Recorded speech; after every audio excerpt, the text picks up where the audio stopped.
জীবনে কোনো ভোগ করেনি, সে সবসময় এই কৃষক শ্রমিক মেহনতি মানুষের কল্যাণেই তার সময় ব্যয় করেছে। তার এই শূন্যতা পূরণ হবার নয়। তার মতো নেতা যে উনি ইচ্ছা করলে পারে অনেক ধন সম্পদের মালিক হতেন, উনি সেদিকে না তাকে শুধু জনগণ এবং স্বাধীনতা যে উদ্দেশ্যে স্বাধীনতার যুদ্ধ, সেই যুদ্ধ স্বাধীনতার যে সুফল বাংলার জনগণ পায় সেজন্য উনি কাজ করেছেন, কৃষককে নিয়ে কাজ করেছেন।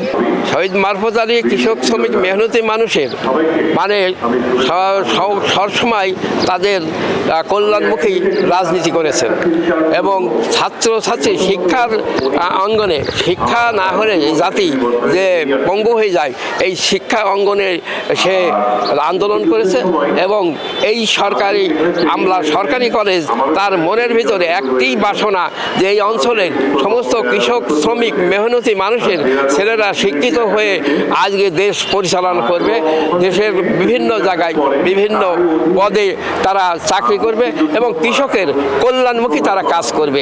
দেশপ্রেম সম্পর্কে যদি জানা যায় তাহলে আপনি এই দেশের যতগুলো রাজনৈতিক নেতা আছে সে তার মতন ত্যাগ, তাই আল্লাহ বলেছে যে ত্যাগে আল্লাহ পাওয়া যায়, ভোগে আল্লাহ পাওয়া যায় না। সেই জন্য সেই বাক্যটাকে সে প্রতিষ্ঠিত করে গেছে এই জীবন দশায় যে তার জীবনে কোনো ভোগ করেনি, সে সবসময় এই কৃষক শ্রমিক মেহনতি মানুষের কল্যাণেই তার সময় ব্যয় করেছে। একজন নেতা যে এইভাবে সমাজের বুকে মানুষের ভালোবাসা, তার নেতৃত্ব গুণে উনি যে আমাদের মিরপুরের যে ভালোবাসাটা উনি অর্জন করে গেছেন এবং যে নেতৃত্ব দিয়ে গেছেন, এটা অতুলনীয়। তার এই শূন্যতা পূরণ হবার নয়। ঘটনা হচ্ছে, দুঃখের বিষয় হচ্ছে মারফত আলী তার জীবন দশায় আমি দেখেছি এই কলেজে যখন বেসরকারি ছিলেন ৩/১১/৮৭-তে মারফত আলী এমনি যাচ্ছেন মোটরসাইকেলটা রেখে উনি যে ক্লাস নিচ্ছেন, দূরাই যে ক্লাস নিচ্ছেন, তখন শিক্ষকের অভাব। উনি এই কলেজে ইতিহাস জানেন কিনা আমি জানিনি। উনি যখন ম্যানেজিং কমিটি ছিলেন তখন মারফত আলীর ম্যানেজিং কমিটিতে ৩/১১/৮৭-তে ১,০০০ কম ১ কোটি টাকা এখানে রেখে গেছিলেন উনি তখন যশোর জেলখানায় চলে গেলেন। এই সমস্ত ইতিহাস তো অনেকে জানেন না। উনি তখন ধরা পড়ে উনি যশোর জেলখানায়, কুষ্টিয়া থেকে জেলখানায় নিয়ে গেলেন ওনাকে। সেই সমস্ত টাকা ৩/১১/৮৭-তে অনেক ইতিহাস। মারফত আলী যশোর জেলখানার থেকে আবদুল্লাহ সাহেব আছেন, উনি অনেককে জিজ্ঞাসা করছেন আমার কলেজটা ঠিকঠাক চলছে, আমার শিক্ষকরা বেতন পাচ্ছেন।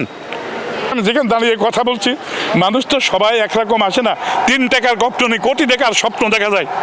উনি যত বড় ডক্টরেট হোক, উনি যত বড় ব্যারিস্টার হোক, তার যদি মনুষ্যত্ব বোধ না থাকে তার সঙ্গে কথা বলা যায় না, তার সঙ্গে সালামও দেওয়া যায় না। আমি এইটা মনে করি। আমি মারফত আলীর আদর্শ সৈনিক। আমার ঘটনাটা হচ্ছে যে মারফত আলী যে ব্যথায় ব্যথিত, মারফত আলীর এই ব্যথা এবং এই যন্ত্রণাটা আমি জীবনে যতদিন বাঁচবো আমি মারফত আলীকে আমি আমার বাবার মতন, মাটির মানুষের মতন আমি তাকে দেখি।